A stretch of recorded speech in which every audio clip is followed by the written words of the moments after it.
Shirley had never imagined her life would pivot the moment she stepped into that enormous mansion. The guards at the gate barely glanced at her, but she could feel their gazes, sharp and assessing, tracing her every movement. She clutched her small bag closer to her chest, a mix of fear and determination tightening her stomach. She wasn't looking for trouble, just a place to work, to survive. Whispers floated through the staff quarters before she arrived. Haines Dario, the Mafia boss. Everyone fears him. The words barely registered. Shirley had no reason to fear a man she had never met. She didn't even care about his reputation until she caught the first glimpse of him. The heavy wooden door opened before she could knock again. A tall man in a perfectly tailored suit regarded her with piercing eyes. His presence was sharp, deliberate, and suffocating, yet quiet. "Yes?" he asked, voice calm but edged with authority. I'm here to work, as a maid," Shirley stammered, trying to steady the tremor in her hands. She felt as small as the envelope she clutched, her words fragile against the weight of the mansion. He barely reacted. A tilt of his head, a brief survey of her, and then he stepped aside, wordlessly letting her pass. That first glance, silent, imposing, almost predatory, etched itself into her mind. Haines Dario didn't need to speak to command attention. His presence alone did it. The mansion's interior swallowed her whole. Marble floors stretched endlessly, reflecting her tiny figure. Velvet curtains muted the sunlight, giving the space a permanent, hushed weight. She moved cautiously, aware that every step, every sound, might draw attention. She started tidying the hallway, sweeping dust and arranging books that weren't hers to touch. She tried to remain invisible, a whisper among grandeur. When she carried a tray of tea to the main study, he appeared. Silent, still, assessing. He didn't nod or speak, he merely observed. Every muscle in his body coiled with quiet precision, every glance measured. Shirley froze under his gaze, as though being weighed and judged for some unspoken standard. Her heart thumped in a rhythm she didn't recognize, part fear, part curiosity. She didn't know it yet, but that glance was the beginning. The start of something that would consume her days, invade her thoughts, and ultimately challenge everything she thought she understood about danger, trust, and the pull of a man whose world was made of shadows, and who, despite everything, had just noticed her. The mansion felt alive in ways Shirley couldn't explain.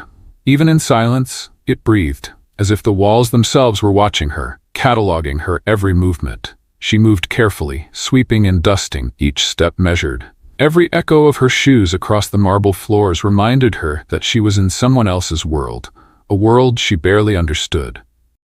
Haines Dario's presence was never far, though she rarely saw him. Sometimes she would catch a flash of movement out of the corner of her eye, or feel the weight of his gaze lingering behind her.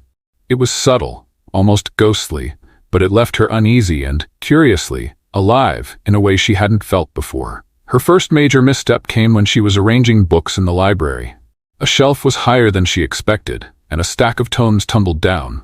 The loud crash made her heart stop. She braced herself, expecting an eruption of anger, but no one shouted. Instead, he appeared at the doorway, as silent and sharp as ever, dark eyes narrowing. "You," he said softly, his voice low but threaded with authority. Shirley froze, hands trembling as she knelt to gather the fallen books. I'm sorry," she whispered, unable to meet his gaze. He studied her for a long moment, calculating, observing. Then, unexpectedly, he spoke again. "Do it properly," he said, firm but not angry. Something about the tone made her chest tighten, not fear exactly, but respect tinged with apprehension. She nodded, completing the task with meticulous care. It was the first time she realized that Marco's control wasn't just about fear. He had rules, yes, but they were precise and deliberate. Breaking them carried consequences, certainly, but following them could earn a silent acknowledgement, a rare and quiet approval that felt like treasure. As she moved through the halls afterwards, she noticed the way other staff reacted to him, fearful, deferential, almost like shadows themselves. Yet somehow she felt different. She wasn't sure if it was courage, ignorance, or some strange instinct that made her hold her head high when she sensed him nearby. Something about his presence drew her in, even as it terrified her. That night, she lay in her small quarters, the mansion silent except for the distant hum of unseen servants. Haines Dario was a name whispered in fear, a man untouchable and cold, But for the first time she understood. His silence, his observation, his precision, they weren't emptiness. They were in control. And in that control, she had found herself more alive than ever before. The next task Shirley faced was dusting the grand chandelier in the main hall. The crystal prisms caught the light in 1,000 tiny sparks, and she moved carefully, aware that one wrong move could send glass crashing to the floor. Her fingers were nimble, her movements precise, but despite her concentration, she felt it, the familiar weight of his gaze. Haines Dario leaned against the doorway, arms crossed, observing her with that same unreadable expression. He didn't speak, didn't shift, didn't even blink more than necessary. And yet, she could feel his attention like a physical presence pressing against her back. It made her nervous, but it also made her heart race in a strange, inexplicable way. "I didn't know anyone could move like that," he said finally, his voice low and deliberate. Shirley jumped slightly, clutching the cloth tighter. I just try to be careful," she murmured, her voice small but steady. He tilted his head, a gesture that somehow carried both curiosity and challenge. "Most people here don't last 5 minutes without making a mistake," he observed. You're different." She blinked, unsure how to respond. Different? From everyone else? What did he mean?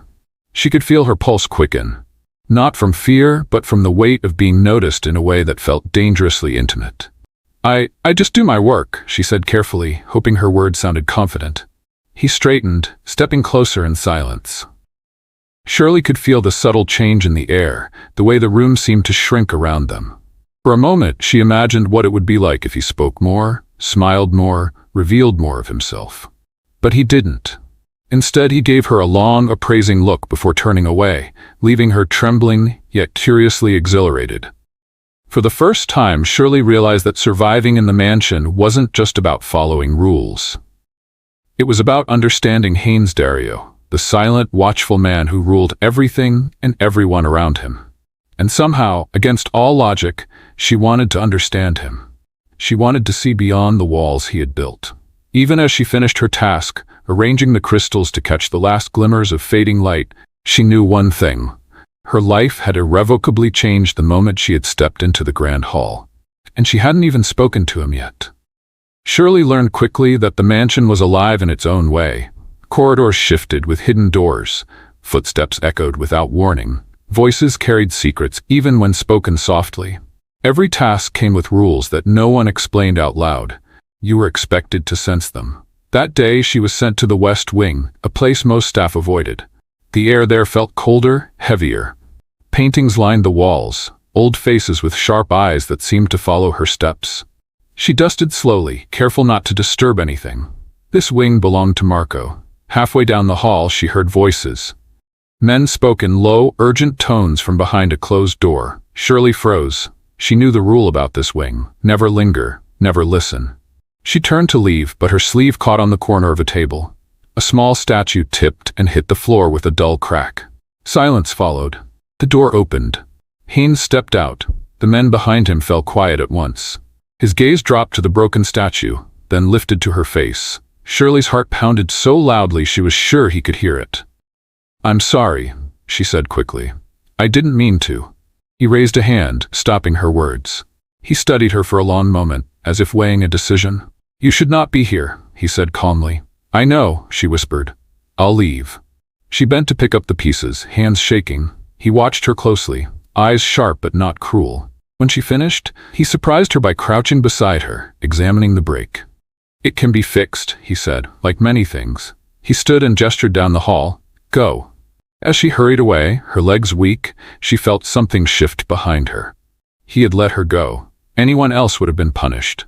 The thought stayed with her long after she reached the safer halls of the mansion. That mistake should have ended her job. Instead, it marked the moment Haines Dario truly noticed her. Shirley didn't sleep that night. Not because of fear, but because her mind would not let go of what had happened.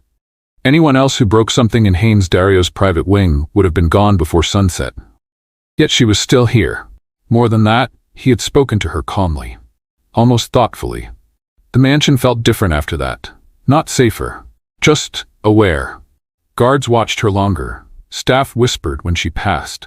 She kept her head down, focused on her work, but she could feel the shift. Something had changed and everyone sensed it. Later, she was assigned to serve coffee in the meeting room. Her chest tightened. This was not a normal task for someone new.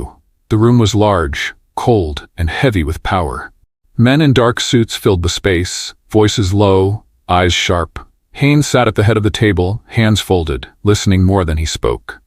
Shirley entered quietly, placing cups one by one. She didn't look up. She knew better. But as she turned to leave, Haines spoke. "Leave the tray." She paused, then obeyed. The room fell silent. She felt every eye on her back. When the door closed behind her, her knees almost gave way. Later, one of the senior staff pulled her aside. "You were told not to enter that room alone," the woman whispered, eyes wide. From that point on, Shirley understood one thing clearly. Nothing in the mansion happened by accident. Every task was chosen, every path was watched, and every silence meant something. She was moved from general cleaning to assisting the housekeeper directly. It sounded like a promotion, but Shirley knew better.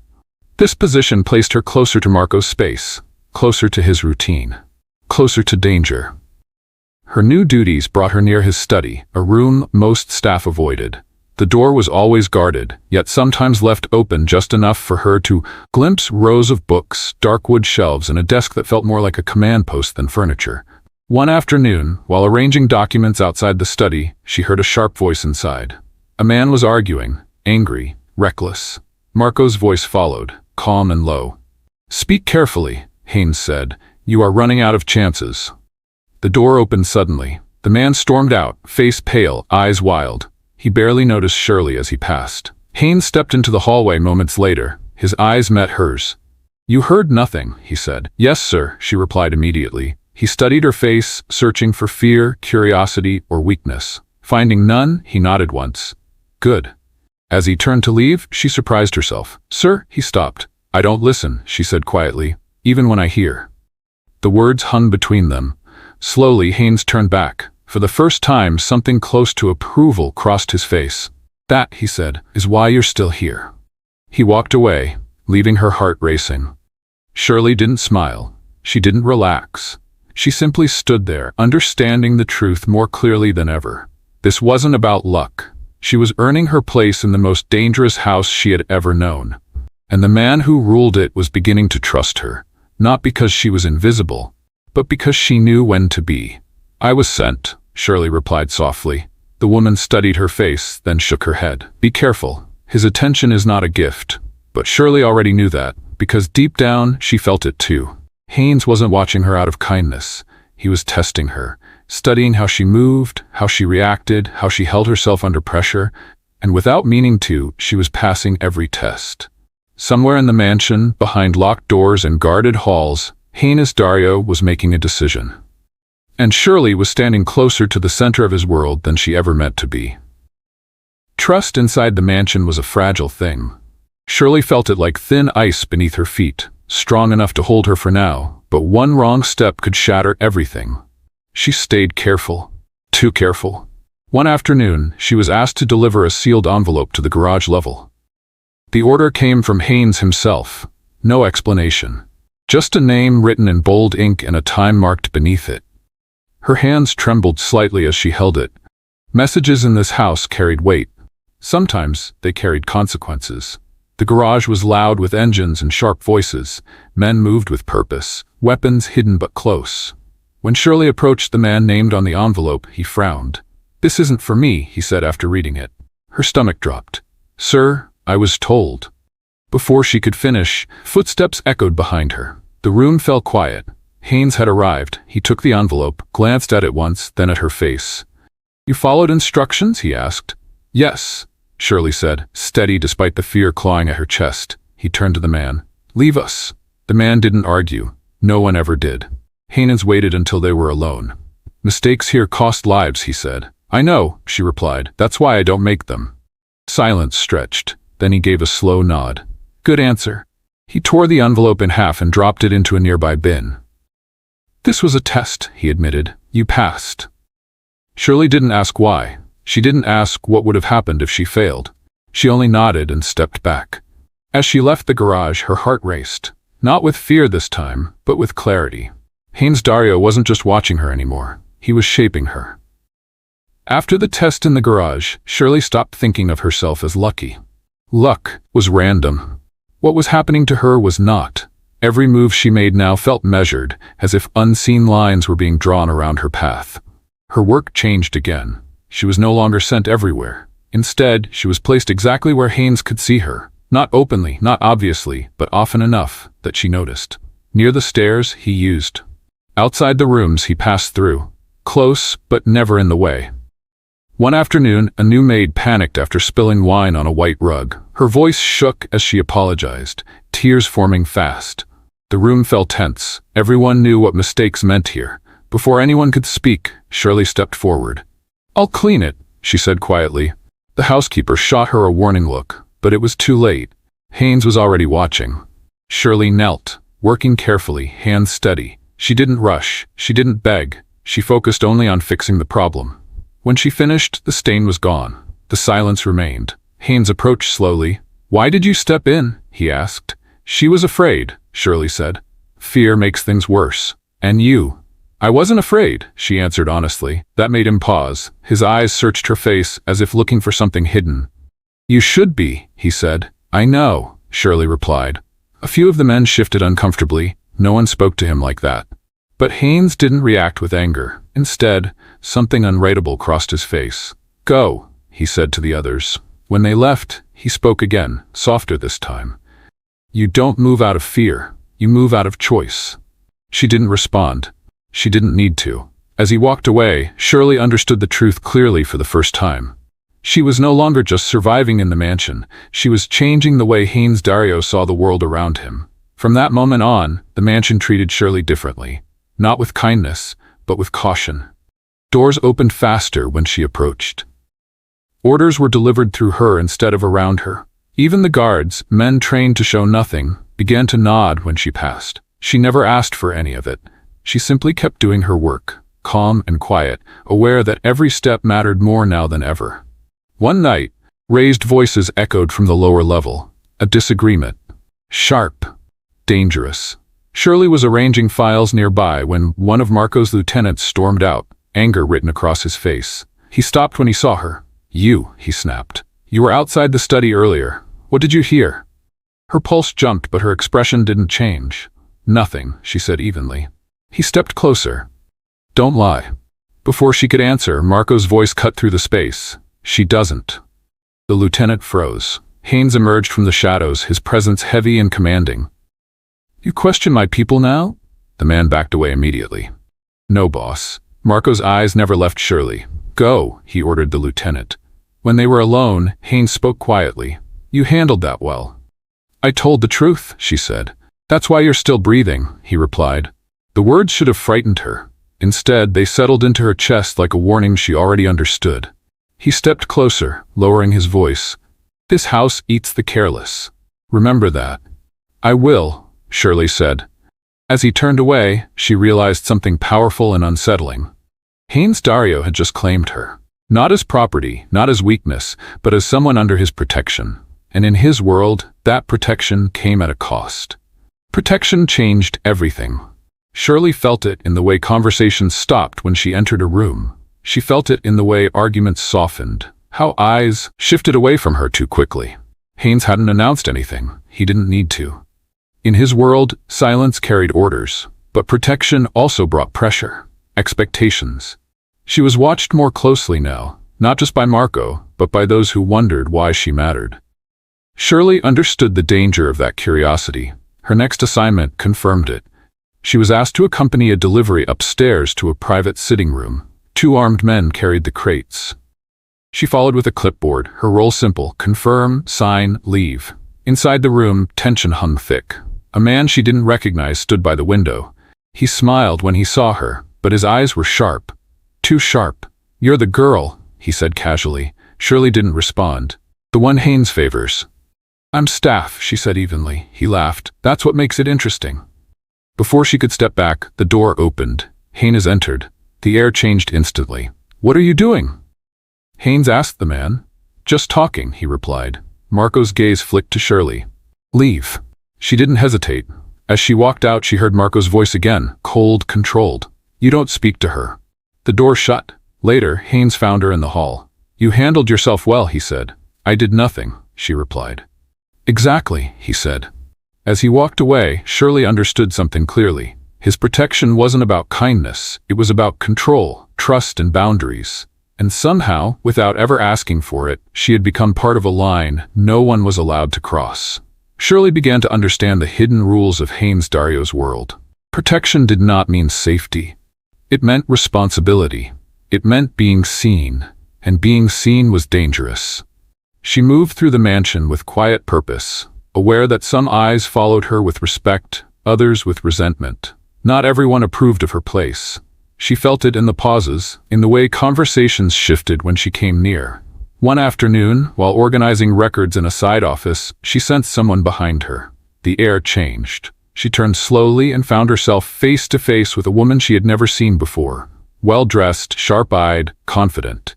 "You're the girl," the woman said calmly. Shirley straightened. "Yes." The woman smiled, but it didn't reach her eyes. "I've heard you're special to Marco." "I work here," Shirley replied. "That's not what people say." Before Shirley could respond, footsteps approached. Haines entered the room. The woman's smile tightened. "Is there a problem?" Haines asked. "No," the woman said quickly. "Just curious." Marco's gaze hardened. "Curiosity gets people killed." Silence fell. The woman left without another word. Haines turned to Shirley. "Did she threaten you?" "No," Shirley said honestly. "Good." He paused. "But she was testing you." "I know." His eyes lingered on her face, searching for fear. He didn't find it. Instead, he nodded once. "Stay close to the main halls," he said, "and don't answer questions you're not asked." "I never do," Shirley replied. As he walked away, she realized something unsettling. Haines wasn't just protecting her from others. He was preparing her for the kind of attention that only came to people who mattered. That was when Shirley realized the mansion was no longer just a place of work. It was a battlefield made of silence, power, and invisible lines, and she was standing in the middle of it. Her tasks became fewer but more specific. She was no longer rushed from room to room. Instead, she was asked to handle things that required discretion, documents that couldn't be misplaced, rooms that couldn't be entered by just anyone, messages that needed no witnesses. One afternoon, she was called into Marco's study for the first time, not to clean, not to deliver, to wait.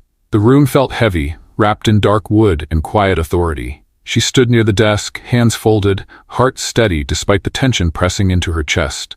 Haines entered moments later and closed the door himself.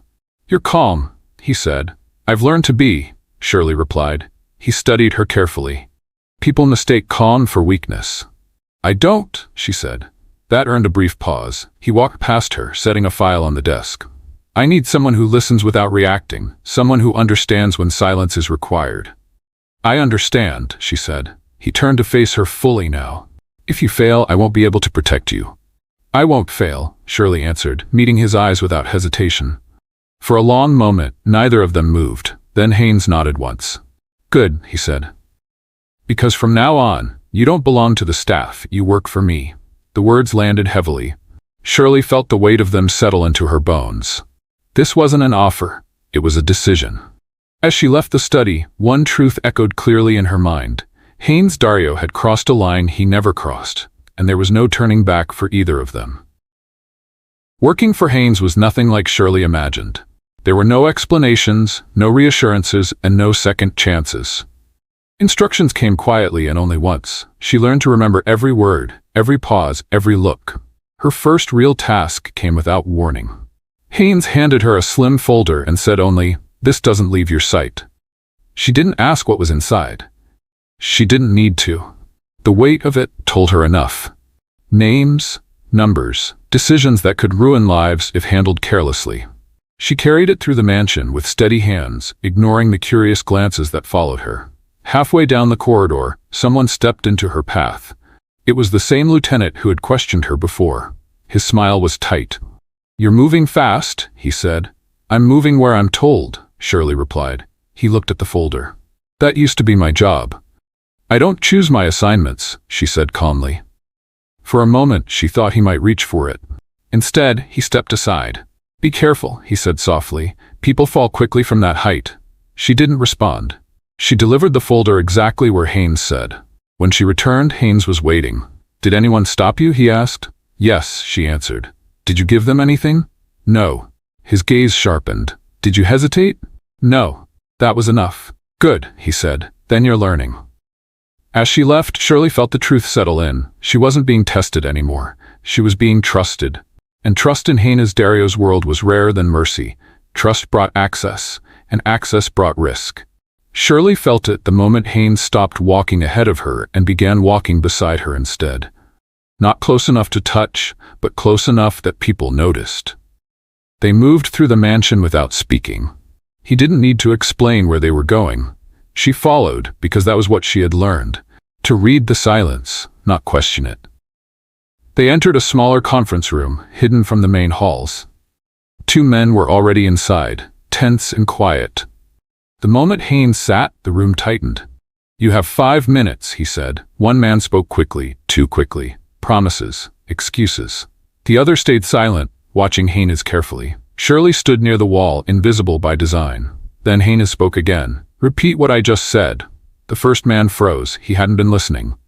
Marco's gaze shifted briefly to Shirley. Just a glance, nothing more.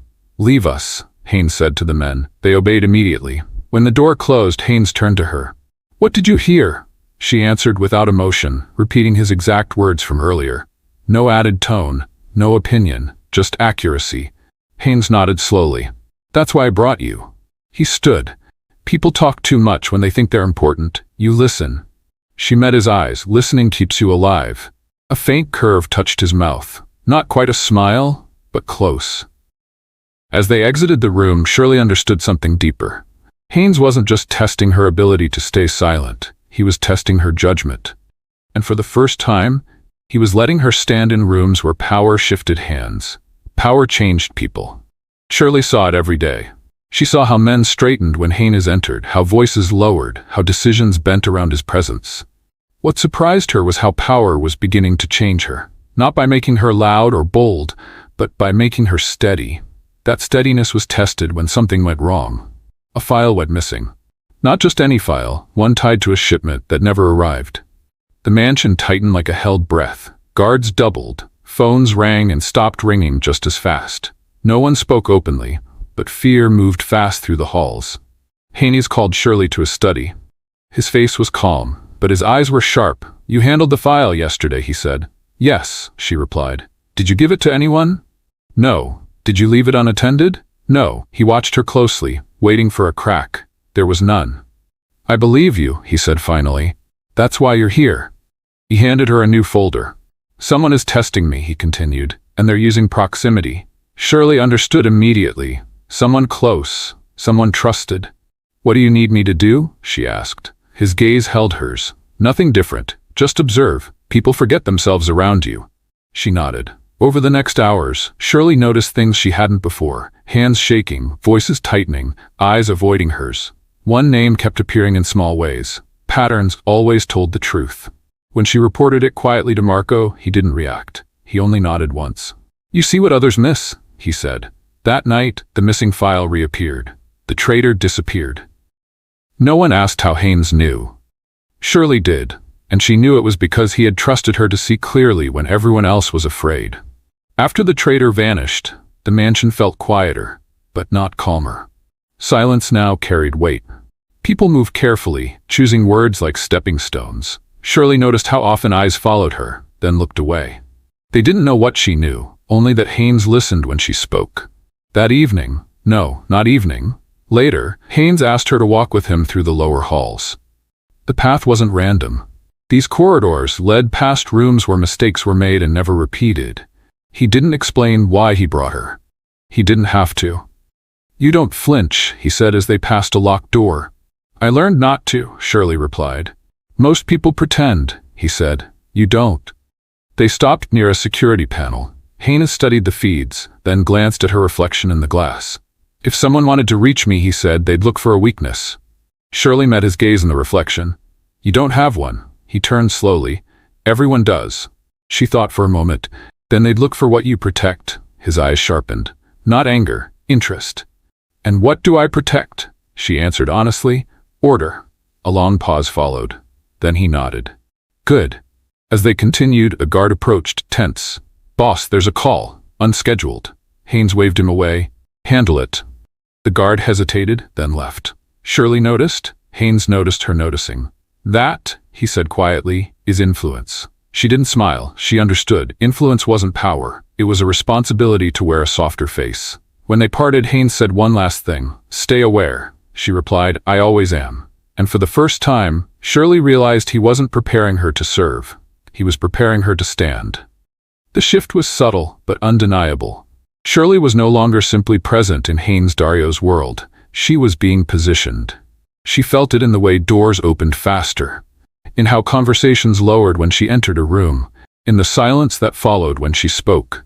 No one questioned her authority openly, but they didn't need to. Authority, she was learning, didn't always announce itself. Haines began involving her without explanation. A document left on a table with a corner folded. A paused conversation that resumed only after she nodded. A question asked not for obedience, but for judgment. One afternoon, Haines stood at the head of the strategy room, eyes fixed on a map marked with routes and codes. 3 men waited for instructions. They were seasoned, dangerous, disciplined, loyal. Yet Haines turned not to them, but to Shirley. Which route is wrong? He asked. The room stilled. Shirley studied the map. She wasn't trained in logistics or warfare, but she understood patterns, human ones. She traced a line with her finger, then stopped. This one, she said. It's too clean. No room for error. People make mistakes. This assumes they won't. Marco's mouth curved slightly. Exactly. The men exchanged glances. No one argued. Afterwards, as they left the room, one of them muttered, not unkindly, You see things differently. Shirley replied calmly, So does he. That's why I'm here. Word spread, not as gossip but as certainty.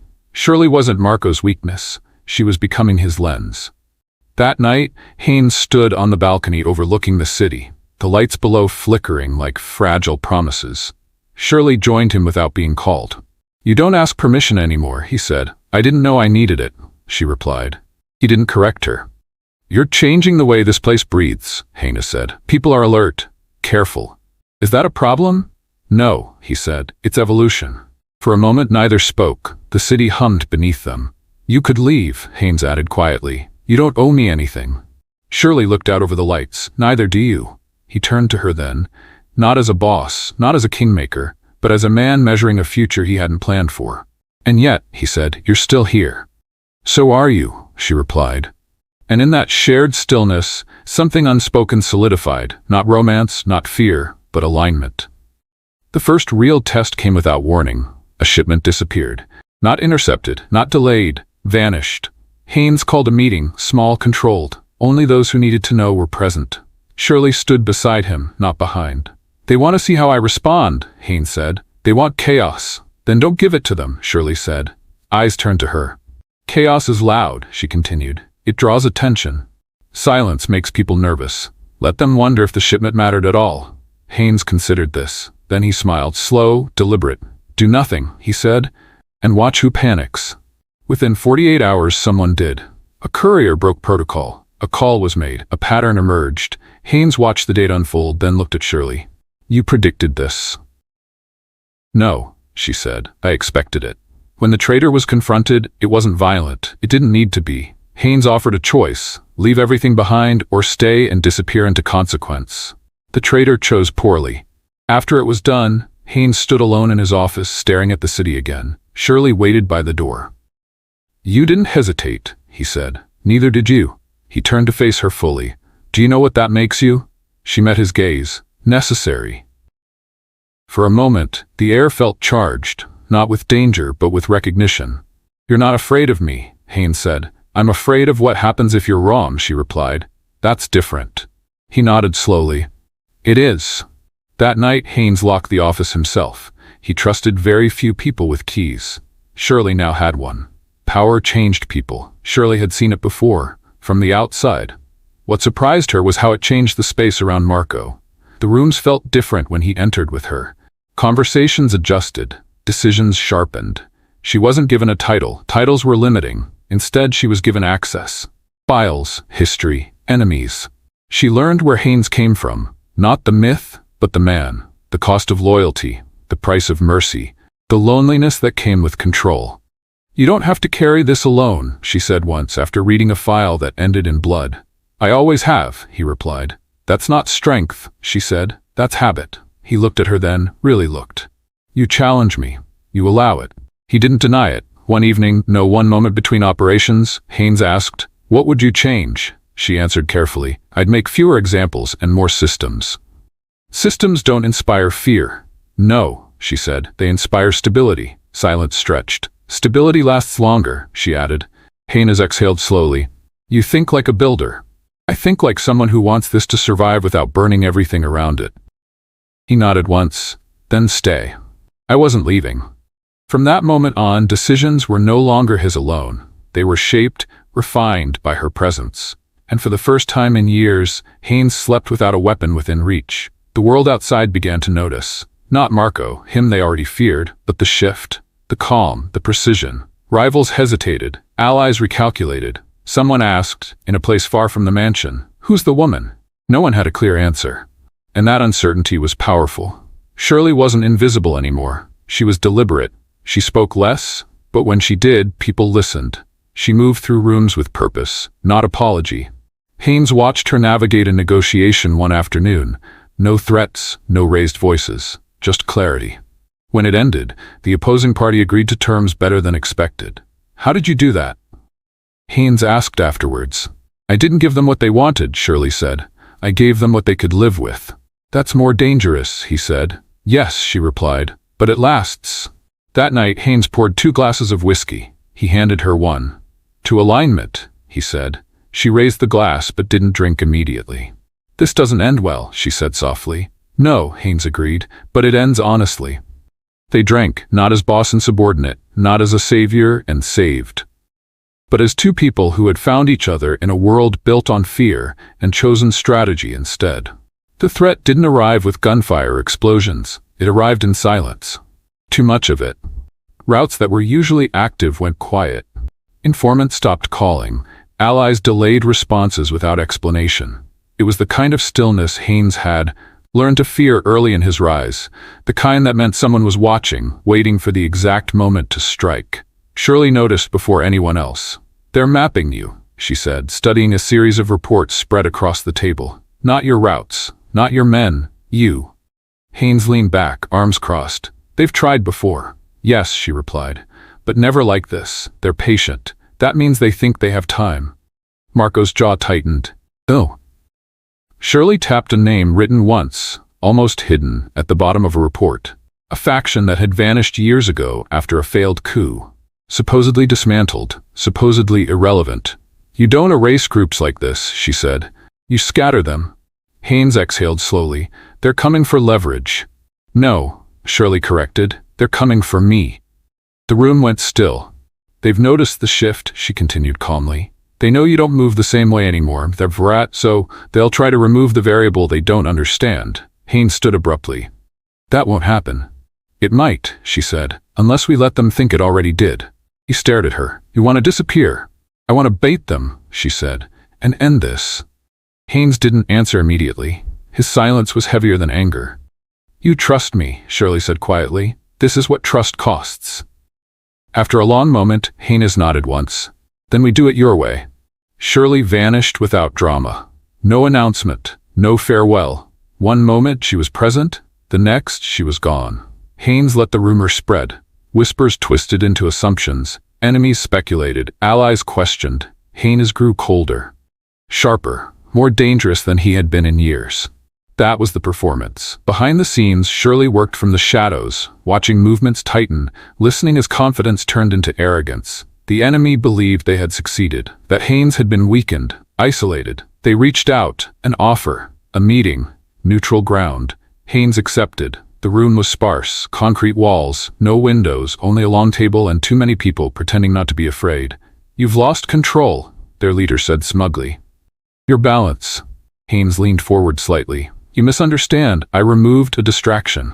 That's when Shirley stepped out of the shadows. The room erupted into chaos. Guns half raised, breaths caught mid-panic. She placed a folder on the table. "You moved too fast," she said evenly, "and you talked too much." The folder opened. Names, transfers, proof. You tried to erase me, Shirley continued, but you forgot something. She looked directly at their leader. I learned from him. Haines stood. This meeting is over. The leader laughed nervously. You think you've won? Shirley's voice was calm. No, I think you've lost.